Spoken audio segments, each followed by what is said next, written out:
the John Jarvis Lecture Series. Hourglass is dedicated to making Lancaster a better place to live and work. By your attendance here tonight, it is obvious that you share those same goals. This evening, there are many people in the audience who have worked very hard for many years to make Lancaster the #1 place to live in the country, according to Gallup. That's quite an accomplishment. By policy, we will not introduce all of you. But I tell you, we are indeed grateful for what you've done. I'd like to thank, on behalf of Hourglass, our two sponsors, major sponsors tonight, Worley and Umbrus, and M&T Bank. We appreciate their dedication to Lancaster and their support of the efforts of Hourglass. I also would like to thank the representatives of both companies for showing their support to this event.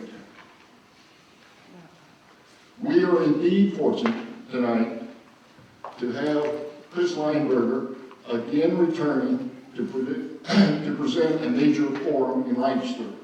Many of you attended his presentation in 2005, and he's going to be talking to us about an entirely different world today, and we're all looking forward to it. At this time, I'm turning the program over to the Chairman of the Board of Hourglass, Art Manning.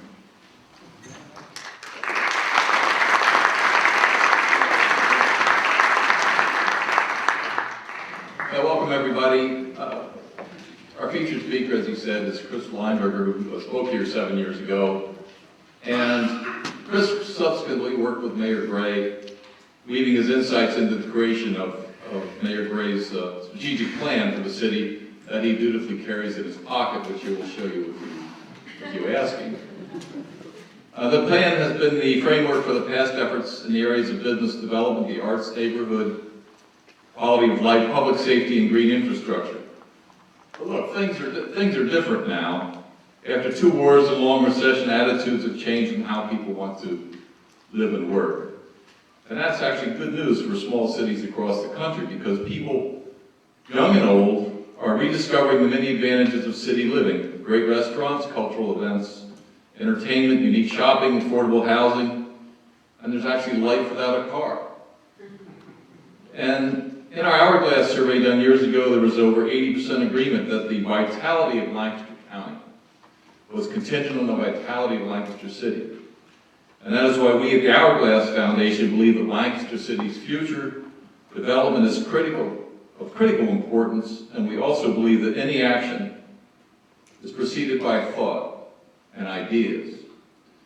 And so, it's with these ideas in mind that we invited Chris to return to talk tonight about the new opportunities available to Lancaster in our changing world.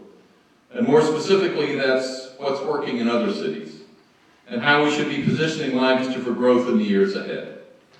Our objective is to get more people to fall in love with Lancaster so they will want to live downtown or open businesses downtown, or just come to enjoy the special experience of being in our charming historic city. So with that, Chris, come on up and welcome.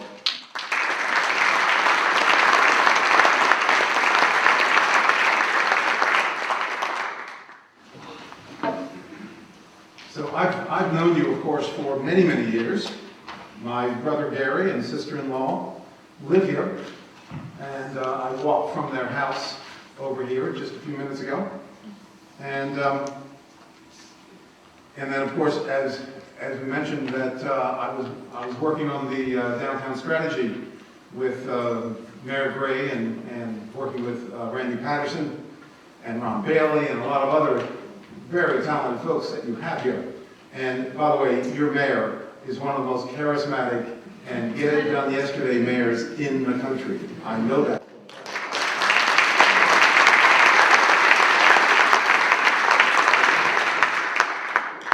So the question is, where do you go from here?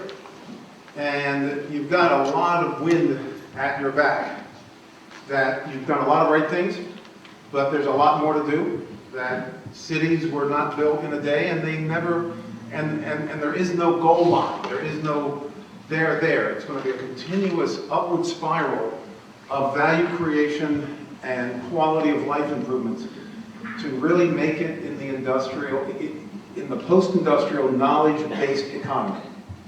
That it's a different world. This is a different economy than most of us grew up with. So a lot of your thinking about what is important to this economy and to this town was all founded based upon a different economic model. So I want to welcome you to the future, and believe it or not, this is a back to the future story, because the future is building great walkable urban places, like Lancaster was 100 years ago, and like it's becoming again.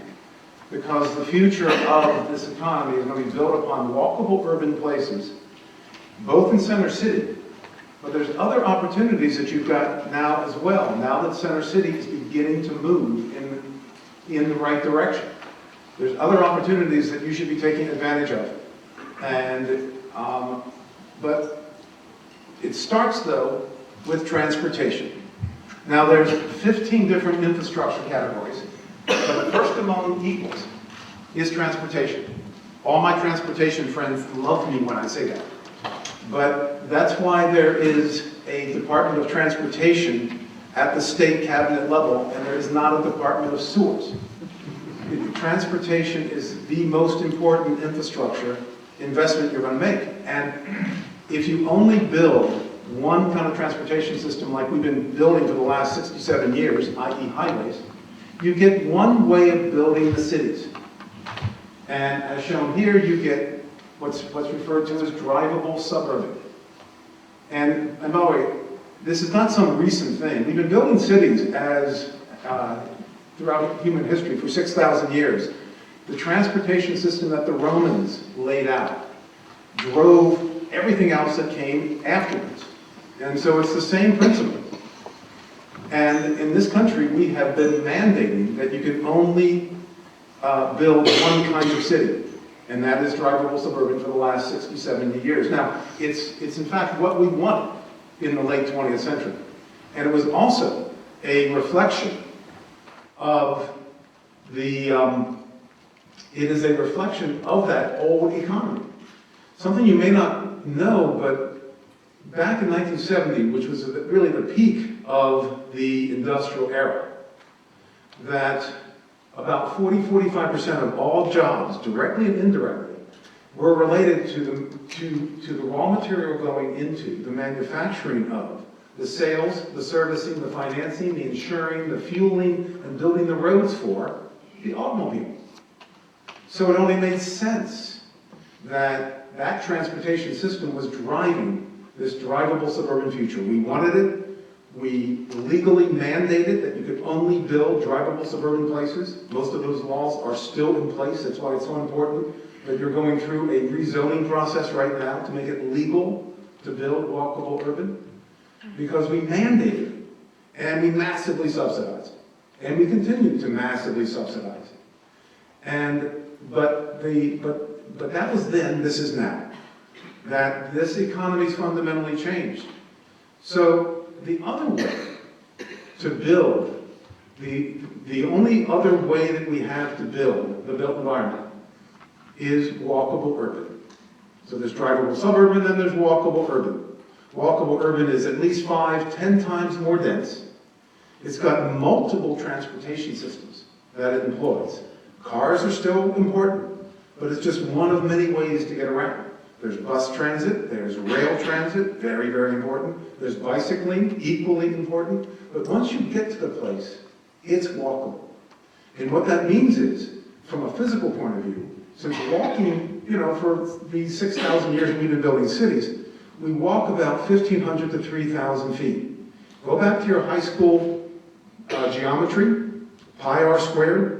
That means that these walkable urban places are only going to be anywhere from 100 to 500 acres in size. They're discrete, but within those few hundred acres, you're going to have everything you need to live, all within walking distance. That's what the market wants now. They want to have the choice of that.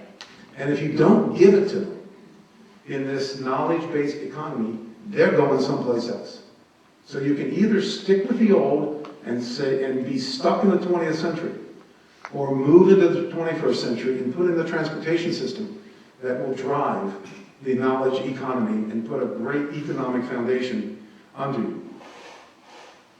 So what we have seen over the last 100 years, back 100 years ago, we in real estate only built walkable urban places.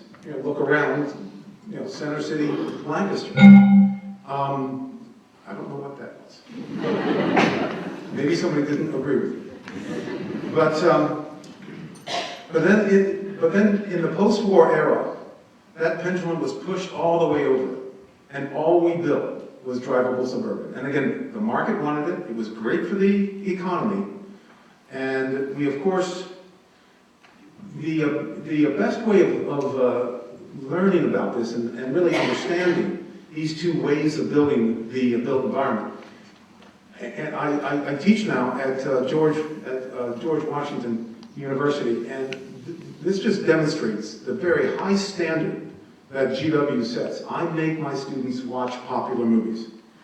And the one that they have to start watching is the 1985 classic, Back to the Future. It is the only movie that's a popular movie that shows the two ways of building the built environment.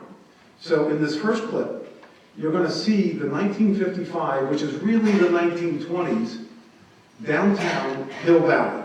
Now, Hill Valley was picked by the writers of this movie to, they used a trick that we in real estate always employ when we name something. We name it after what we destroyed to build it. So they undoubtedly were thinking they put the hill, they bulldozed the hill and dropped it into the valley, hence Hill Valley. But it was this 1955 walkable urban place that was entirely different than what most folks in 1985 had ever experienced.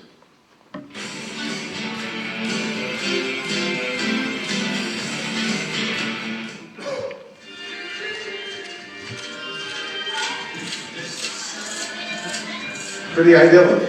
You can get there by bus, bicycle, walking, or skateboard if you were Martin J. McFly. Now, this next scene shows that same downtown in 1985, as it had been disinvested, as it had gone downhill, and it probably looked a bit like downtown or Center City, Lancaster in 1985. Oh, but before that, this is also something in the film that you probably have not seen if you haven't watched it 20 times like I have. This billboard was where he pushed his DeLorean, his time machine, behind. The billboard is for the subdivision that he was born in, and hence the seeds of change, shifting from a walkable urban place to a drivable suburban. So here is that same Center City, that same downtown Hill Valley in 1985.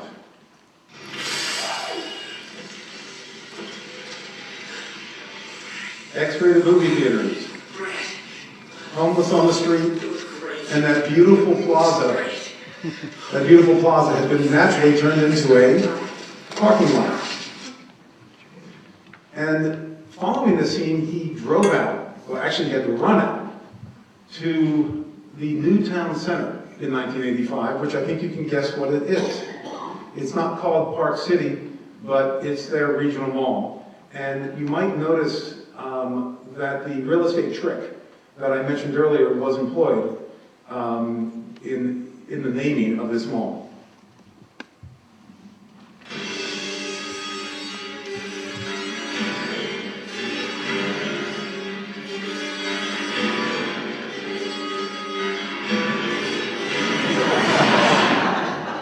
That pine tree had to go. So two ways of building the built environment, that's it. The first one, drivable suburban, which most of us grew up with, many of us still live there, perfectly market acceptable. The issue is that we built too much of it. In fact, the catalytic reason for the mortgage crisis of 2007, 2008 is because of the overbuilding of the drivable suburban fringe. That's where all, 80% of the price decline was in this country that crashed the mortgage market, that brought down the entire economy. It was the catalyst because we overbuilt drivable suburban product. So we of course know how we laid out this drivable suburban product over the late 20th century. We started, of course, with subdivisions and freeways. This is King of Prussia. And then we learned how to build regional malls. This is the King of Prussia Mall. So my brother Gary and I, my mother would take us out to the King of Prussia Mall as kids. And we lived in a walkable urban place, Drexel Hill. But she would take us out there, and I thought I had died and gone to heaven. I thought this was just fabulous.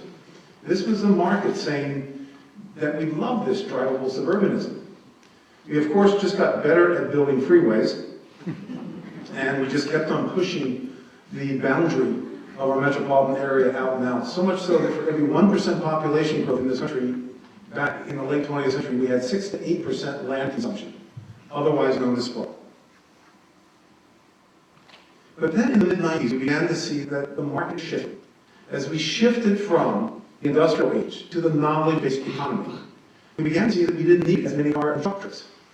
That driving peaked in this country, in absolute terms, in 2004. We're driving 6% less today than 2004. 2004 was when gas prices were up 50, and we had a pretty good economy. And this is a reflection of the fact that the knowledge economy, the software that I'm using for this presentation didn't come to me via trial and error. I could blame this market. It's not baby boomers. It's millennials that are driving. And these industry that I also live with is in general.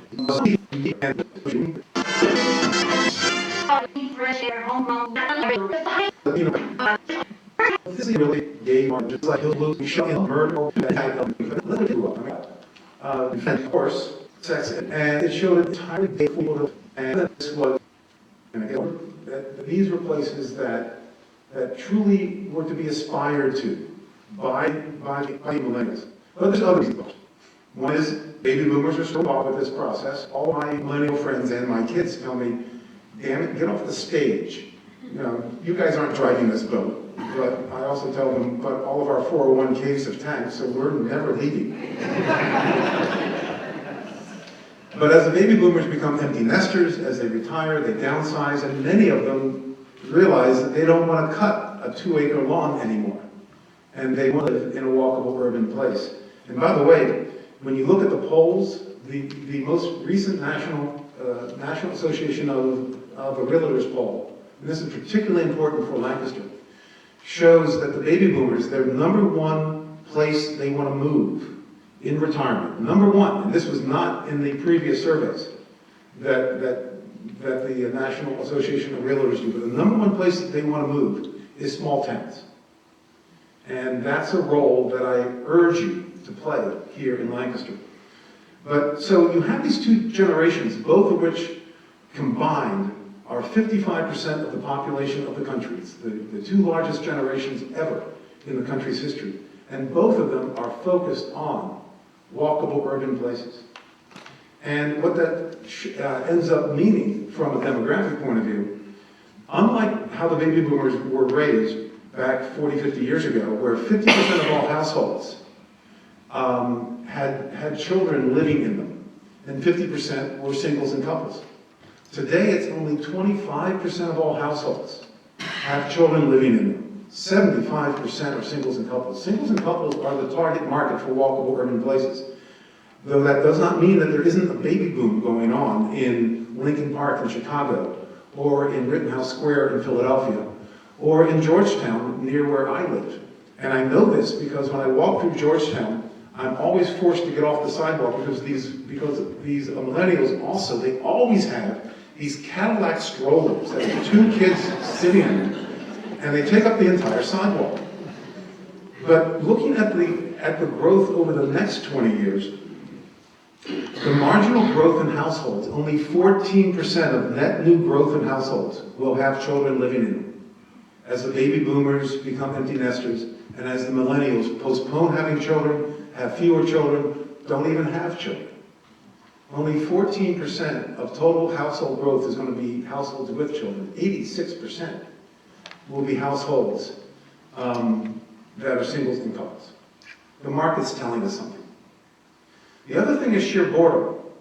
I mean, almost every town in this country, I was out in Oklahoma City yesterday giving a speech, and now Oklahoma City is a great downtown that's coming back, but 10 years ago, if you were to move to Oklahoma City, you would have a choice of living in a single-family home or a single-family home.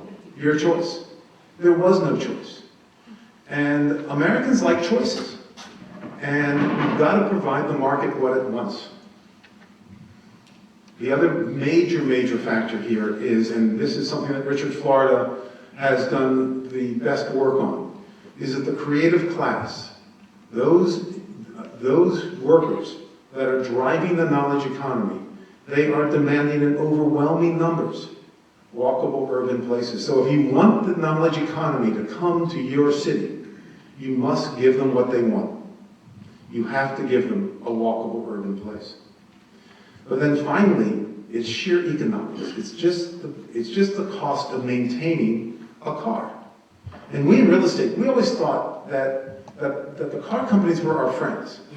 That the car companies provided the means by which our customers got to us. What we didn't realize is over time, the car companies were eating our lunch. And the reason for it is that the average household in this country spends 19% of their total household income on transportation. 92% of that is to maintain cars. If you disaggregate the data and you look at drivable suburban households, 25% of their household income is to maintain a fleet of cars to participate in society. And keep in mind that only 60% of us drive. The other 40% are too young, too poor, too old, too handicapped to drive. They either are chauffeured around by the other 60%, or they don't participate in our society. Meanwhile, we're spending 25% of our household income. And that household income, that 25%, is going out of your local economy.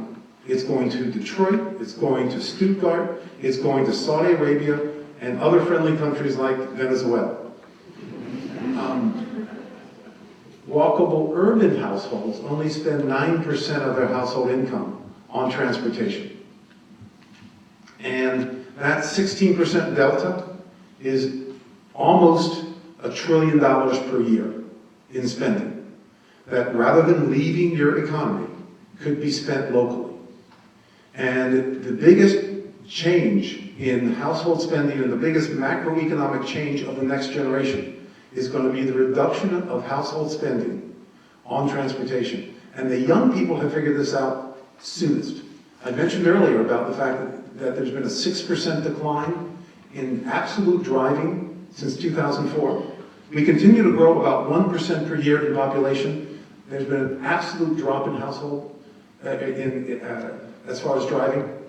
Young people between 18 and 34, their driving peaked in 2001 when gas prices were $1. In real dollar terms, it was less than what we were paying for gasoline in 1972 before the oil embargo. Remember those days of 25-cent gases? That's what it was in real dollar terms in 2001. That's when young people driving peaked. It's down 23% in absolute terms and 33% in per capita terms. From a purely social science point of view, that's falling off a cliff. The young people get it. They're moving in a different direction.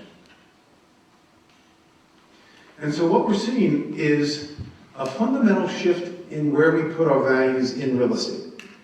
And I've put up here Columbus, Ohio, a well-known urbanist center. Actually, it's not. And it is, a Midwestern town, somewhat larger than a Lancaster. But you don't think of it as a great urban place. Well, if you go back to 1996, you can see that there's a section near downtown called Short North. Short North in 1996 was a slum. About 7 murders took place in 1996. It was in between downtown and the university, OSU. Worthington is the high-end housing district, about 10, 15 miles north of downtown. And on a price per square foot basis, Worthington got a 100% price premium over Short North on a price per square foot basis. Today, Short North is the hip, happening place. And the prices have skyrocketed, while Worthington has declined by 13% over the last 15, 18 years. Short North now gets a 25% price premium over Worthington. The lines have crossed. We're seeing those lines cross throughout the country. The reason? Pent-up demand for walkable urban places. We don't have enough of it. And that's, again, the market giving us very strong signals to redevelop our downtowns, redevelop downtown adjacent places, and redevelop suburban urbanism. But building these places, what's known as smart growth, that's the public policy name for building walkable urban places, is much more difficult, much more complex. That I liken it to that we in real estate got really good at driving NASCARs when we were building drivable suburban. NASCARs go straight or turn left. Somewhat ironic, given their politics. And they go 150 miles an hour. We now have to learn how to fly fighter jets. This is what my brother Gary does. It's not a jet, but he flies. And that flying a fighter jet means you're going straight, turn left, turn right, go up 5 miles in seconds, or crash and burn in seconds, going 600 miles an hour while you're being shot at. It's a fundamentally different skill set, much more complex, but the rewards are remarkable. And we're still learning how to do this. This is why you're going through your zoning process right now. We have to relearn all the basics. And different way of building, different construction types, different zoning, different legal regimes, different financing, and different infrastructure. We have to fundamentally relearn how to build our cities. But the thing that we've learned also is that with walkable urban places, like Center City, Lancaster, as you add more assets, as that next apartment building that I just walked from my brother's house downtown, walked past the apartment building, I guess it's on Prince, and that it was under construction. That apartment building with, what, 40, 50 units, that's going to put more people on the street. The restaurants are going to do better. Everybody's going to feel safer. Property values are going to go up. Property taxes are going to go up. It starts an upward spiral of value creation. The thing about walkable urban is as you build more, the quality of life gets better. More is better. Now, there is a downside to it. There's no such thing as a free lunch. And the downside is, because of the pent-up demand, we have a massive affordable housing problem, otherwise known as gentrification. Possibly the most loved word, depending on where you sit, or the most hated word in the English language. But gentrification is for real because of the pent-up demand for walkable urban places. And by the way, the primary reason for gentrification, yes, to build great urbanism costs more to build. It's just a better product. But the real issue is land values. It's the dirt under the land, or it's the dirt under the house, or the dirt under the office building that costs so much. But we have no shortage of land in Lancaster County. You have a bunch of land. Thank goodness you have preserved part of it, thanks to Ron Bailey and his work years ago. But you have no shortage of land. The issue is you have a shortage of walkable urban land. And that's what you've got to bring a lot more online. So my research throughout the country has shown that there are 6 types of walkable urban places. This is where the bulk of your economic growth is going to go, into these regionally significant walkable urban places. And you're not going to have all 6 of them here, because 500,000 people in the county won't support all 6. But there's 6 types that we found throughout the country. The first, of course, is the downtown, your Center City. And we are seeing downtowns come back throughout the country. The second type is an interesting one that you're doing remarkably well with, downtown adjacent. James Street is just a great success story. And it is a downtown adjacent place, immediately adjacent to downtown, but you should have downtown adjacent places surrounding your downtown. It's somewhat akin to an aircraft carrier is your downtown, and the downtown adjacent places are all the support ships around it. And each of those places will have, they'll be slightly lower density, but they'll have different character, different economic role to play, but they all feed off of one another. The third type are urban commercial places. These were 100 years ago, local serving commercial, where the grocery store was. It all went downhill. Many of these places are now coming back, playing a regionally significant role in the regional economy. Now, those three are in the center city, are in the city. The other three are in the suburbs, because this trend is even more about the urbanization of the suburbs than it is about the redevelopment of our center cities. And the first will be suburban town centers, like Lidditz, say. That is a 18th, 19th century town center, went downhill, and now they're coming back as playing a regionally significant role in that metropolitan region. But the fifth one, and the second one out in the suburbs, is really where most of the walkable urban development is going to take place. And these are the strip commercial that's going to get redeveloped, particularly regional malls. These are large land assemblages, they're zoned right, and we have 10,000 dead or dying regional malls and strip malls in this country that need to be fundamentally redeveloped, and they're being redeveloped into high-density, walkable urban places. And then finally, we'll see a few greenfield projects where you just add water and poof, you have instant urbanity. We're not going to see too many of those because they're so bloody expensive to build up front. China is engaging in a lot of this, but that's a different story. I don't think you're going to see very many of those here, not at the regionally significant level. So let me show you some examples, and I used some of these 7 years ago, but I continue to think that that you need to get down and see Chattanooga. Here's a metropolitan area exactly your size, 500,000. It was a Rust Belt city, happened to be down south, but it had its entire economy collapsed. And they got together in 1987 to put together a downtown strategy that I was involved in helping them figure out.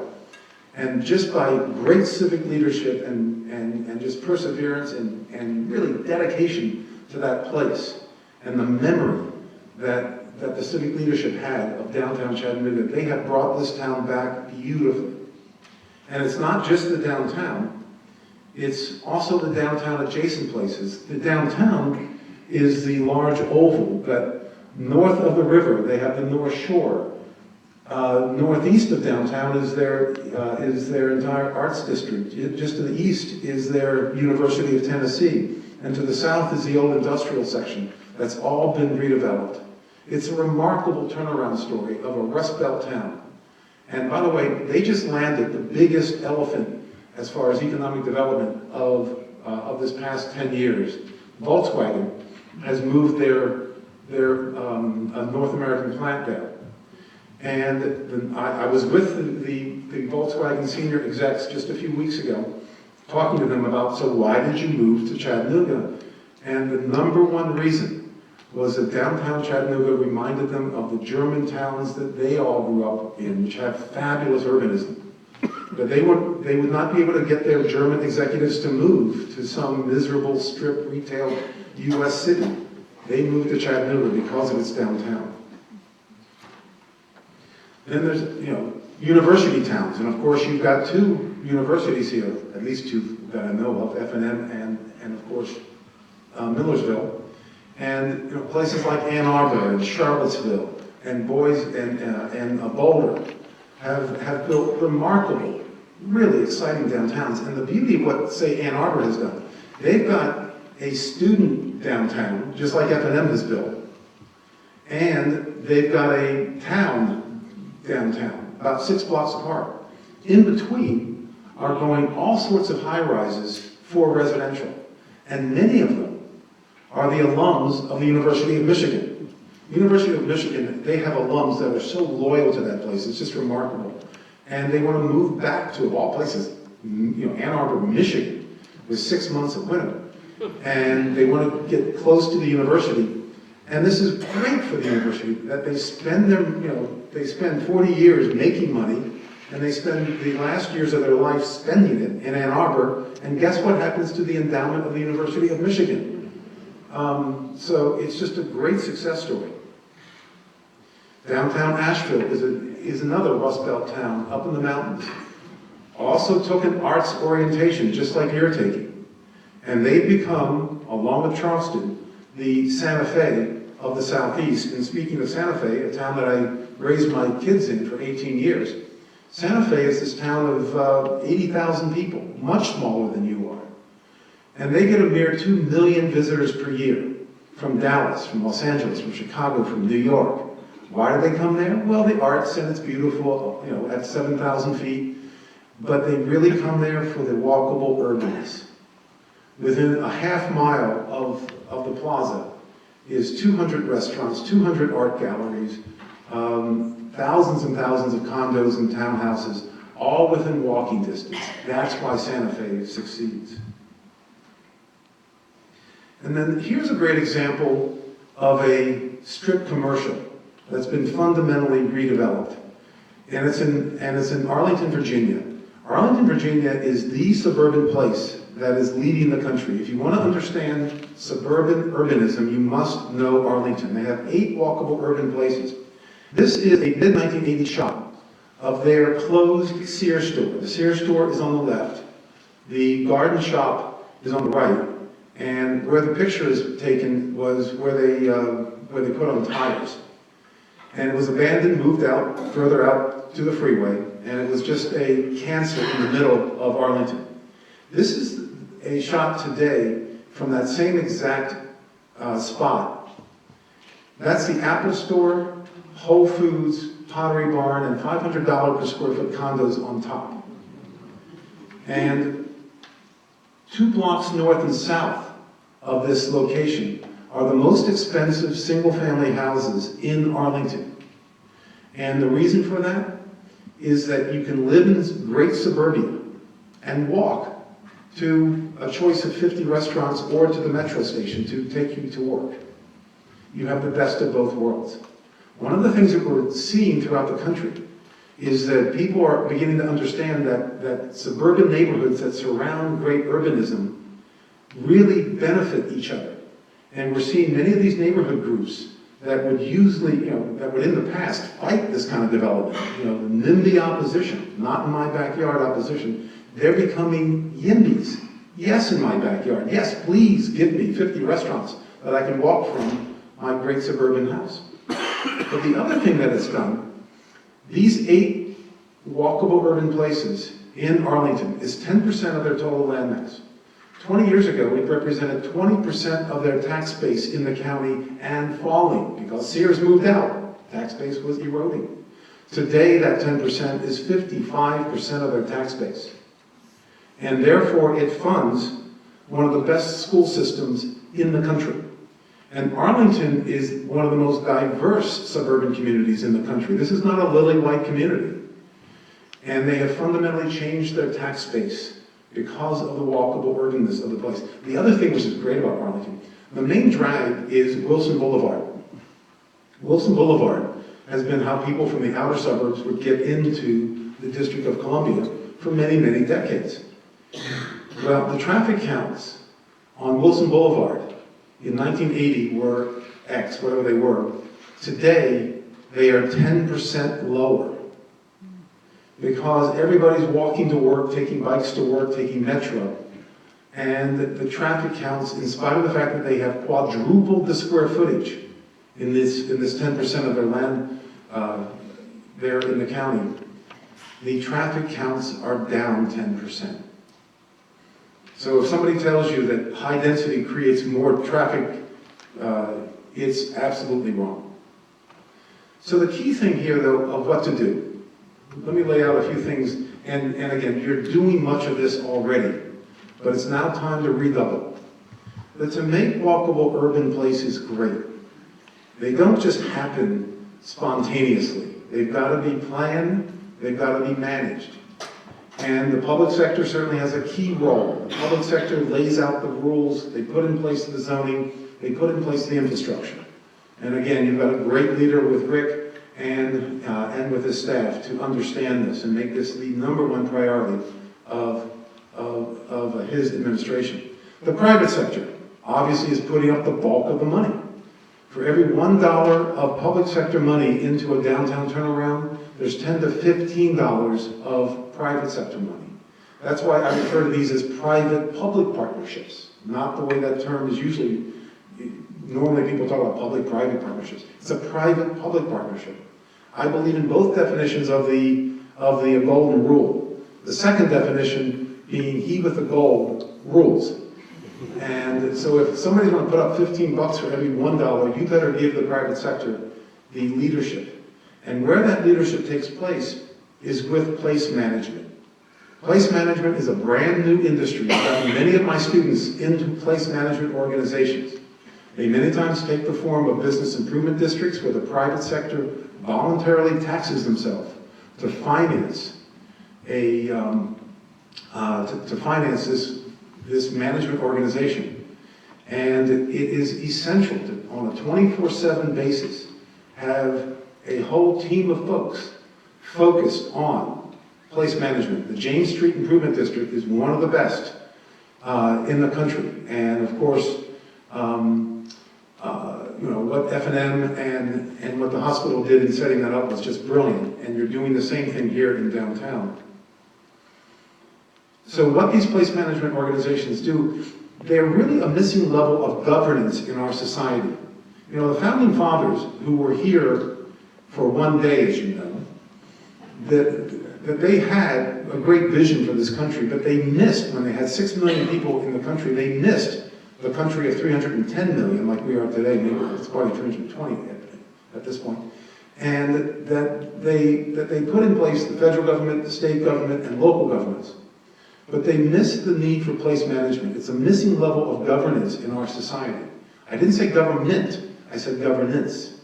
And so these place management organizations, generally nonprofit, they start by offering that you give them a budget, again, private sector raised, generally to clean up the place more, to make it safer. Then you move it into a profit center where they start running festivals, like First Friday. And they run lots of other festivals, and they maybe take over the parks and manage the parks. And they maybe take over the parking and manage the parking. Then they move into an investment center approach to a governance. And they may be raising tens of millions of dollars to put in place a transit system. They may be getting into the land acquisition business to then assemble land to then have private developers come and build on top of it. There is so much that private management can do in this nonprofit form as far as place management. So, as a university professor now in this phase of my life, I of course have some homework for you. And these are suggestions based upon both the strategy of 5, 6, 7 years ago, but also what I've seen over the years coming up to visit my brother and sister-in-law. And the first is for you as a city to figure out where the other regionally significant walkable urban places, what we're now calling walk-ups, should be. Obviously, downtown Center City is one. James Street, if you count that out to the university or out to the college, is 2. My research shows that you should have at least 3 regionally significant walkable urban places. And the third one in my mind should be the regional mall. It should be redeveloped as a high-density, walkable urban place. And it's going to happen. The question is, are you giving the market what it wants while the market wants it, or are you going to wait for 10, 20, 30 years until that mall has really tanks and you have to bulldoze it and really start from scratch? There's great models throughout the country of regional malls becoming converted into high-density, walkable urban places. So this is no longer just a fantasy.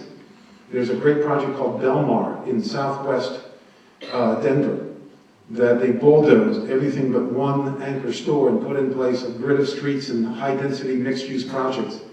Belmar is getting an 80% price premium over every other competitor in its submarket. You know, the market wants this stuff. So you have the possibility of having 3 high-energy, tax-generating, high-density, walkable urban places in Lancaster City. Number 2, of course, is the infrastructure investments, and especially a streetcar. You all should be putting in a streetcar, planning for it yesterday and getting it put in. It won't all come in one phase. It'll be 2 or 3 phases. But this is happening throughout the country. We're seeing a renaissance in streetcars. And they pay for themselves. The reason you put in rail transportation is not to move people, by the way. It's very important to note this. That's not the goal. The goal is economic development. The means is by moving people. Because streetcars are tremendous economic generators. And we now know from all the new streetcars that have gone in over the last 15 years, it's the 2 blocks on both sides of the streetcar that see their property values go up. And I'll come back to that and talk about that in just one more second. But what you're trying to do is allow your households the freedom to get around this place without a car if they so choose. If you drop 1 car out of a household budget, 1 car, the AAA tells us it costs $9,200 per year to own and operate a car in this country. If you drive it 15,000 miles per year. $9,200, that's after tax dollars. You convert that into a mortgage at 4% interest, you can increase your mortgage capacity by $150,000. And that $9,200, of course, all leaves your economy. $150,000 stays here and builds household wealth. We all know that cars always depreciate. So that's what you're trying to do by building that streetcar. The other thing is to recognize that you've got a pretty amazing asset. You've got one of the 3 higher speed rail systems in the country.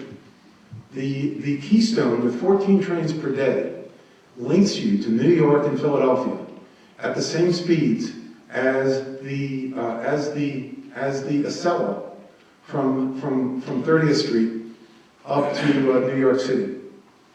That Rendell did a remarkable job in investing in the Keystone line. You've got it now. You're not taking advantage of it. And you're not building the economic development activity around your train station and linking it to the rest of the center city. It is your window to the world. Obviously, as I mentioned earlier, place management has to exist in all 3 of these walkable urban places. And then the other thing is the importance of a great economic developer or a great economic development activity for you, which is retirement housing. It is a great export industry. As I mentioned earlier, people save money for retirement for 40 years, they move to Lancaster, and they spend it here. And they almost ask you for no services. It's a phenomenally profitable thing to do from a purely fiscal point of view for your city. You must be building high-density senior housing in the center city. It's going to be great for your tax base. And the other thing is, we know that my brother, sister-in-law, and I know that my mother died here in Lancaster 2 years ago. She had lived here for 25 years. And this may sound a little cynical, but this is a great place to die. I mean, you have phenomenal caring people and great institutions here. It's just that they're all isolated, outstanding in their fields. Rather than allowing seniors to walk, get healthier, and engage in all the assets of Center City, Lancaster. So the big question, of course, is, so how do you pay for the streetcar, wise guy? Well, one of the things that you may not realize is that 100 years ago, this country had the finest rail transit system in our cities on the planet, longest and finest. 80% of that rail transit was built, paid for, and operated by real estate developers. Now, these real estate developers 100 years ago were not choo-choo nuts. They didn't do this because they were in love with trains. They did it to get their customers out to their land to sell them houses and to build a commercial space. And how they did it is, the economics then are the same as today. All transportation systems must be subsidized. And these had to be subsidized then just as they have to be subsidized now. The profits from the land paid for the rail transit. And this is what we have to go back and learn again. How to have the private sector land value increases help pay for it. It's not going to pay for all of it, but it's going to make a substantial contribution if you engage in a concept that's known as value capture. Yes, you're going to have to pay for it with local taxes. You're not going to get it from the federal government. There are some federal programs that I've been involved with getting in place that will help finance it with loans.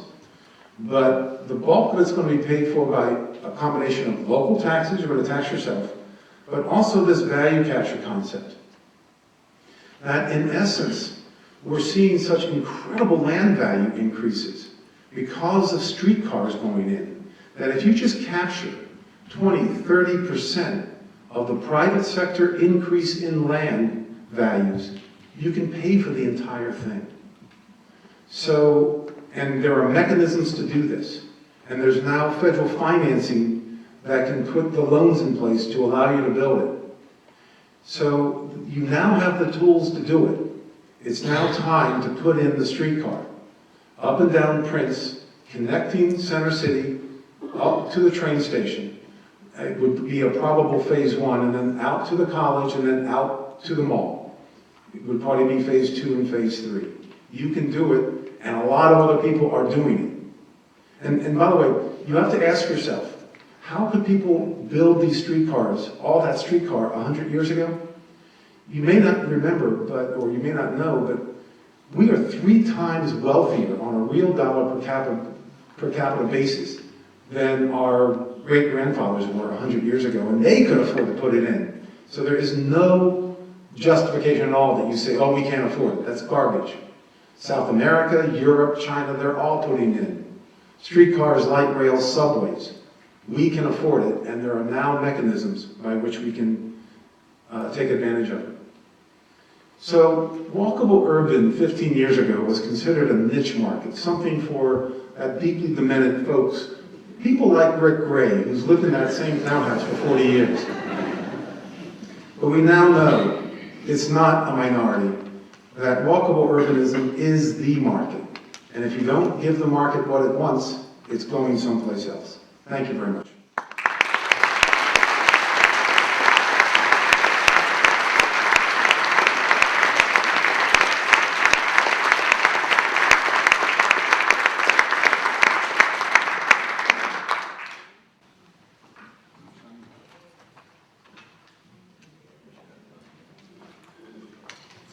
Mr. Leinberger was willing to take some questions, so that if you so choose, and you feel they get some good questions, please stand up and be recognized, and please speak up. Yes. Because we can't see you from here, though. I don't have a question. I would just like you to state, I happen to be chairman of the board of Lancaster Streetcar Company. I did not know that. I was not paid. I was not paid. I guarantee that. I did not know it existed. Thank you. Outstanding. By the way, Kansas City, on their main street, the property tax owners just voted to assess themselves up and down that streetcar, 2 blocks on both sides of Main Street, to start the construction of the Kansas City streetcar. But there's many examples now throughout the country of this happening. In the back. A lot of the mayors of third-class cities bemoan the fact of having nonprofits, either charities or government entities in their cities that don't pay real estate taxes. You talk about colleges, other types of venues, like this one. How do you advise Lancaster to say, here's where you're maybe losing real estate taxes, but the restaurant business and other things, does that offset it? Is there a way to prove that the bigger vision, the nonprofits contributing, actually help the city or not? Yep. There's a technology that's been around about 25 years called fiscal impact studies that can answer that question. And in fact, you know, it's a shame that so few cities employ them, actually. Most capital investment decisions are made based upon, guess what, politics, as opposed to any sort of economic modeling. I was with the governor of Delaware and his cabinet for a couple days about a year back. And so I was asking them, so what's your capital budget in Delaware for next year? And they all looked around the room blankly. They had no idea. So I went around cabinet member by cabinet member. So what's your capital budget? Added up. It was about, I forget what it was, like $2 billion. It's a small state. So I then said, great, so $2 billion, that's great. What's the fiscal impact? You know, how much increased revenue are you, the state, going to get from that? And how much increased economic activity are you going to achieve if you spend $2 billion? They didn't have a clue. So it is crucial to engage in this, to answer that question. The thing that I would say to the hospital and to say to Franklin and Marshall is, you know, that they provide a lot of what's known as export income to you. All those parents of FNN students earn their money elsewhere, ship it to Lancaster, and it's all spent here. It's a great export earner, but you just haven't quantified it. So don't minimize the fact that they're not paying taxes.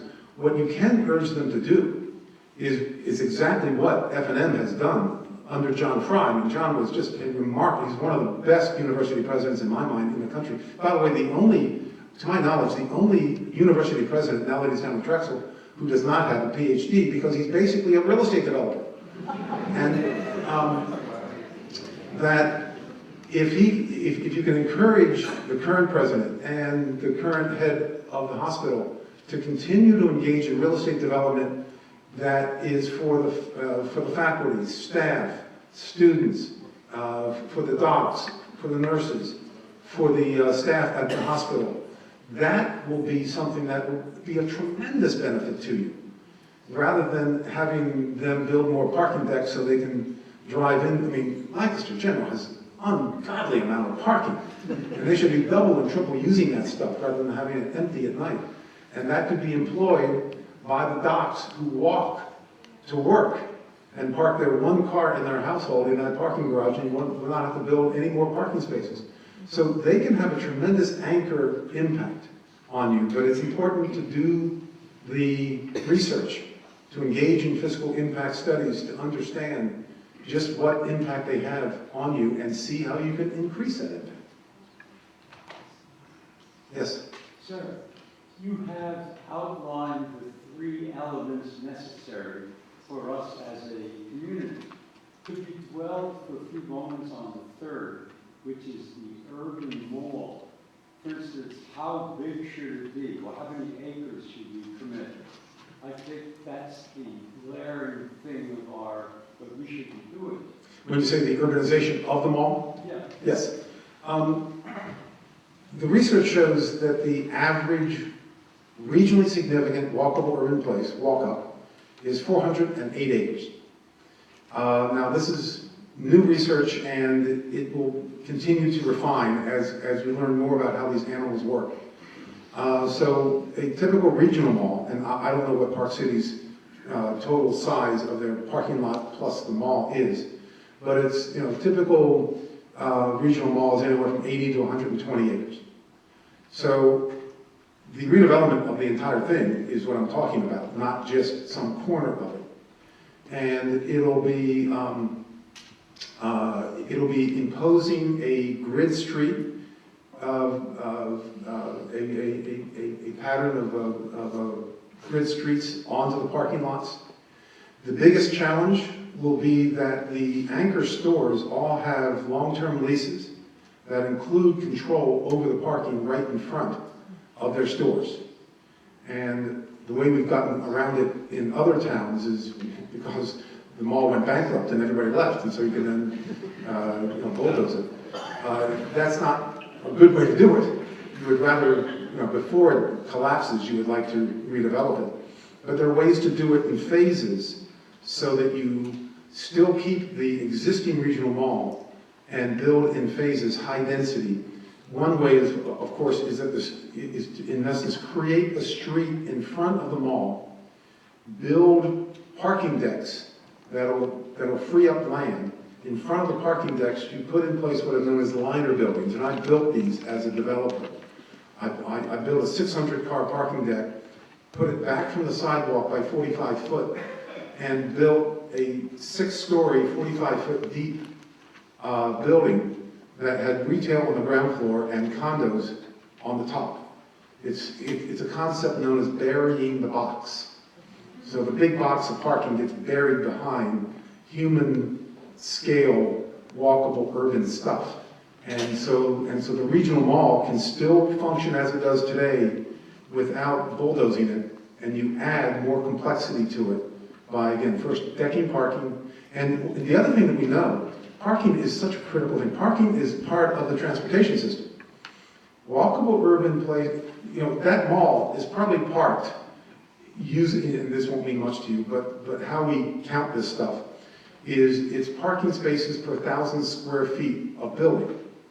And so that mall is probably parked at 5 parking spaces for every 1,000 square feet of that mall. By the way, each parking space averages 300 feet. So you've got 1,500 square feet of parking for every 1,000 square feet of building. And it might even be higher, it might be 6 parking spaces per 1,000. When you build a walkable urban place, you find that the parking ratios drop to under 1 parking space per 1,000 square feet. That's why it's so important to change your zoning, not to mandate this massive parking that we're building. We build far too much parking. There's a fellow academic out at UCLA, Don Shoup, who wrote a book called the High Cost of Free Parking. We have 6 times as many parking spaces in this country than we have cars. This is mad. Each parking space to build, and particularly if it's in the structure, costs between $25,000 and $30,000, and 5 out of 6 of them are empty. So as we moved from drivable suburban to walkable urban, you're going to see the ratio of parking spaces needed plummet. And so that's why it's important in your zoning code not to mandate a certain number of parking spaces per unit or per square feet. And so there is a way, we now know, we didn't know 15 years ago, but we now have enough examples of regional malls being converted. Now, of course, it always starts with, this first step is wanting to do it, is to have the intention. And that goes to the owner of the mall. Will they have the intention to do it? But there's now a lot of examples of regional malls that have done it. They've done it successfully, and hopefully they can be shown the light. In the back. Hi, I just wanted to get you on record. This is being recorded, right? That's right. For a town like Lancaster, you walked around the neighborhoods, Charlotte Street and Pine Street and... Charlotte Street is where Gary and Susan live and where I'm sleeping tonight. I happen to live right around the corner. Everybody knows everybody in I this town. know. It's great. Yeah. What would you say, what number of parking spaces per dwelling unit? Since we're going through this whole zoning ordinance rewrite and parking is constantly one of the issues in the neighborhoods that are being brought up. Should we be requiring 2 parking spaces per unit? Absolutely not. Okay. Absolutely not. In essence, it goes back to that Vietnam War phrase that we had to destroy the village to save it. That by mandating those kind of minimums, you are really hurting the urbanism of the place. Is the mayor still here? So, one of the things that we're doing down in DC that is addressing this, I mentioned the cost of building parking, $25,000 to $50,000. In DC, the value of those surface, or of that on-street parking, you know, depending on the location, it's always location, location, location, is anywhere from $10,000 per parking space is its economic value to $100,000 per parking space. And everybody in DC, like myself, I have on my one car, my wife and I have one car, that by the way, on this trip, it's a 7-year-old car, on this trip up, about half my driving is coming up to Lancaster to see my brother and my sister-in-law, and of course when my mother was still living. And we just pushed past, today on this trip, 22,000 miles in 7 years. And everybody gets a parking sticker that costs you $20 per year to rent upwards of a $100,000 asset that the citizens own. This is giving away public property at a de minimis cost. It is absolutely, I mean, that here you are struggling with your city budget, and yet you're giving away this asset. It's not right. It's part of that free cost, you know, the high cost of free parking. If it was priced at market, you'd make a different decision as to how many cars you needed. And of course, if you put in the streetcar, you might be able to drop one of those cars out of your household anyway. And you can invest another $150,000 in your house, which will stimulate the economy locally. So, absolutely, I mean, to a certain extent, what we did in downtown Albuquerque when I was redeveloping downtown Albuquerque was we just got rid of parking codes. We just said, let the market figure it out. Why have these artificial codes that we put in these books that make it look official when it has no bearing on reality? Let the market figure it out. The other thing that you can, that I urge you to do, and I know it came up in the strategy 5-6 years ago, was have a single parking management, that the place management organization, you have plenty of parking in this town. It's just not used at night. And if you could take that, you know, that egregious parking deck that you have, you know, up the street here with those silly ramps. At some point you're going to tear it down, thank goodness. I mean, the good thing about built environment is that it only has about 40 years, and then you got to decide to either rebuild it fundamentally or tear it down. And it's coming to the end of its life, so it'll be torn down because it's so old. But you could double and triple use that parking, and so you wouldn't need to park on the street, or you wouldn't need to build any parking for all that new housing that I hope you're going to build in downtown. Yes, next to you. Yes, James. Oh, were you pointing? No, James, yes. I'd like, if you would, as a developer, to comment on, you mentioned high-speed rail, transit-oriented development, and your familiarity with the area around the Lancaster station, and what we should be looking for there, and what we should be putting in place to encourage developers to really intensify the development around that area and utilize that asset that's, I think, is a 100-year investment in Pennsylvania and Lancaster. We want to make sure we utilize it the best we can. Right. Well, I mean, off the cuff, I can come up with lots of ideas. I would suggest there are so many examples now of train stations that were isolated for years and years and years and now are coming to life. Obviously, you know, and I realize this is a big city, but what's taking place at 30th Street is quite significant, and it's going to be incredible over the next 10, 20 years now that you've given up John Fry to the big leagues. And he's now there at Drexel, and of course Penn has very ambitious plans, and all the air rights have been leased to Brandywine Reed, a major publicly traded company. So 3 big property owners, and of course Amtrak leased that to Brandywine. So you are right now, University City now gets the highest office rents in the Philadelphia metro region. And 10 years ago, it was, you know, it was really down there. And again, the lines have crossed, and now that's just really the happening place as far as the office market goes, and housing and all the rest. And my own development firm, quite honestly, is investing in that area just because it's going to come back. So there's a lot of downtown adjacent places that you can model yourself after. Another one well, there's two down in Washington. One is Capitol Riverfront, which is southeast of the Capitol.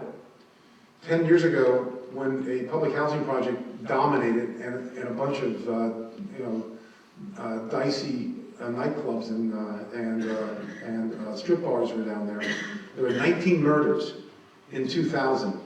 They bulldozed the public housing, put in place a Hope 6 mixed income housing project. And that's where the ballpark went. And they have a metro station there that's been tripled in size. And it's exploded with growth. A brand new grocery store is about to open in 6 months there.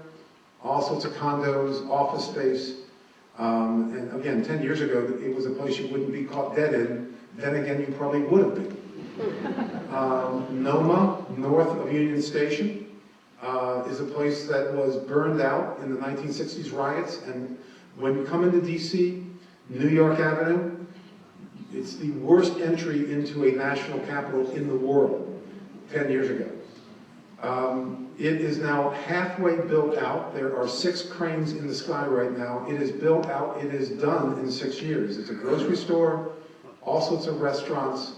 The private sector paid for 1/3 of a new metro rail station that was built there. And I talked to a developer friend of mine who put up $5 million up front to build that metro rail station. He said it was the best investment decision he's ever made in his career, to spend $5 million on what was a burned out wreck of leftover from the 1960s riots.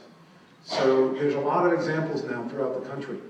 That should be a downtown adjacent place that, and again, A, you put the plan in place, B, you engage in land assemblage, which is particularly crucial when you redevelop these places. And that's where a place management company can be put in place to put that land under control, plan for it, make it legal to build high-density mixed-use development. I've done 12 projects in my career. Every single one of them was illegal when I proposed them. They're all walkable urban, but it was illegal to build it. It took years and millions of dollars to change the law. So make it legal, it does help. But then put in that infrastructure and it'll just explode. Yes, in the middle. What about low-income housing? Mm-hmm. How do you figure that in? Low-income housing, as I mentioned earlier, this is the unintended consequence of this. And recognize today what our low-income housing policy is in this country. It's drive until you qualify.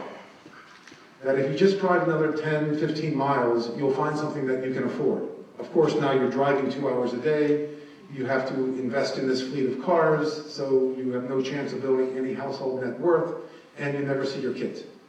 But that's our household, that's our affordable housing today. So my suggestion, and what I put in place in my developments, is a conscious affordable housing strategy that place management organization is responsible for.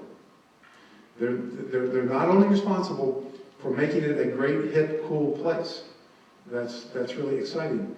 But it's also responsible for the affordable housing. One of the things I did at GW is put in place a performance metric system. I first developed it at Brookings and then implemented it at GW. And it measures, it has a place management metric system for the economics of a place and for the social equity of the place. So we can measure Center City, Lancaster, on both its economic performance and on whether it's becoming more socially equitable. And that generally involves affordable housing. Also, it involves accessibility. That's where the streetcar comes in as well. So a conscious strategy is number one, but there's about 14 different things you can do.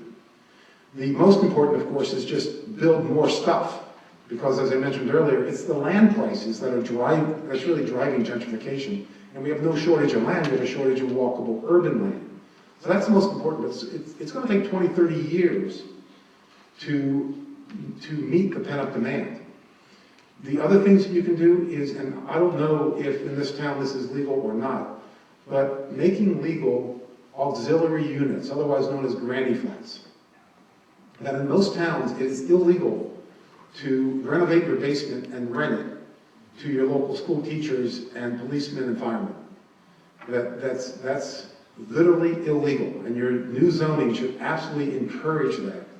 My wife loves HGTV, and there's a great show, the Property Brothers, these two hunks, that they go to these townhouses and they go to these basements, and they help these young couples who are struggling with their mortgage, and they renovate the basement, increase the value of their property tremendously, and they cut their mortgage in half because they're now renting out their basement. And who better to be a landlord than somebody who has to live on top of them? So you definitely need to encourage it. And by the way, I first saw this, Barry, I first saw this in Drexel Hill when I was walking we lived at Edmonds and Bond, and we was walking to grade school. Do you remember when your kids could walk to school? Do you wonder why we have an obesity epidemic? Literally 40–50% of the obesity epidemic is because of our drivable suburban pattern. That's now been proven. So walking to school, and my favorite teacher in grade school, Miss Deman, was walking out of a basement flat of a townhouse down the street from us. And we walked to school. It was one of the highlights of my second grade. But that's illegal in most American towns, to allow, heaven forbid that we should let our second grade teachers live in our communities. So that's another one. Inclusionary zoning is another one. Every time you go to 100 units, 20 must be affordable. But there's 14 different ways that this conscious affordable housing strategy can be put in place. But it needs to be conscious, it needs to be a committed thing that is measured. Because otherwise we're going to have, we create Upper East Side golden ghettos, which doesn't do a whole lot for the society. I think with that, so one more question. Lancaster is a little bit unique, I think, compared to Chattanooga and some of these other cities. We're surrounded by the townships, and 2 out of the 3 of your places are really border townships that would have significant economic spillover effect. And they don't have a history necessarily of wanting to contribute to the city. The county and the city don't get along? Shocking. Where have you seen that work, I guess? Virtually every city in the country. You actually have, I'm not certain how many public jurisdictions you have in this 500,000 person metro region. 60. Chicago has 280. This is a common American problem that we have pushed land use decisions in this country down to the lowest level of government. In Europe, Canada, Australia, Japan, virtually every other country, it's at the national level. So we have a unique issue worldwide in dealing with all these local levels. And now I understand that the mall is in the city, correct? Now, obviously, they can't tell you what to do, but there is a good neighbor kind of issue, and there is a spillover, as you properly mentioned. What I have found is that most surrounding jurisdictions in their minds are still in that drivable suburban 20th century mindset. So they don't want the high density stuff. And they're willing to give that to the center city without much of a fight. And quite honestly, I liken metropolitan areas to the great American metaphor, baseball, that the infield are where all the walkable urban places are. That the center city is the pitcher, and a suburban town center is first base, and a downtown adjacent place is third base. Well, we also need the outfield to play. For the Phillies to win, they need both an infielder and an outfielder, and that's where the drivable suburban places go. What we're seeing in this country is more, and this is with the drivable suburban, strip retail stuff. The outfielders want to move in to play shortstop. That's going to be the big trend of the next 20, 30 years. And right now, most suburbs don't know that. We're seeing it happen, of course, in Tyson's Corner down in Washington, the biggest suburban concentration in the world, 44 million square feet of unmitigated traffic hell. That the private sector is paying 1/3 of the cost to bring Metro Rail out there. It opens the end of this year, 4 stations in Tyson's. 1/3 of it was paid for by the private sector. And voluntarily, they didn't have a gun put to their head. Because Tyson's used to be the king of the hill in DC 20 years ago, and downtown was like this. It's now just the opposite. Downtown gets twice the office rents of Tyson's. People are fleeing Tyson's because it's just horrible. But now, putting in Metro Rail, they get it. And oh, by the way, the neighbors, the neighborhood groups all around Tyson's, they also want it to get more dense. It's now got zoning for 150 million square feet. 3 times the density has been approved with the neighborhood support. But Washington is in front of every other metro area in the country in this trend. That's the reason I moved to Washington from Santa Fe, because all the research showed that Washington's the model. And so Tyson's gets it. Most suburban jurisdictions in this country don't get it. So they will probably say, oh, if you want that, this kind of, Brer Rabbit, oh, please don't throw me into the briar patch, which is exactly where you want to go. And they'll give you the walkable urban, I'm guessing. So, thank you very much.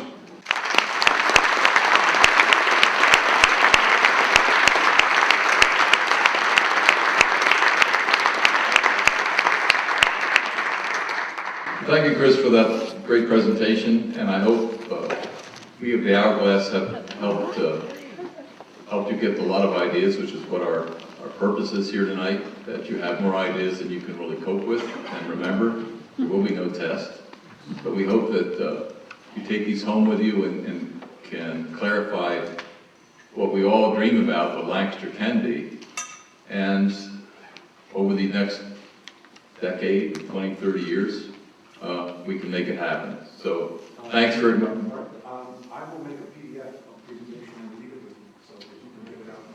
We'll be PDF, we'll have it up on our website, I'm sure, after tonight. So we have a reception and some food afterwards, so we'll see you out there. Thanks for coming. Bye.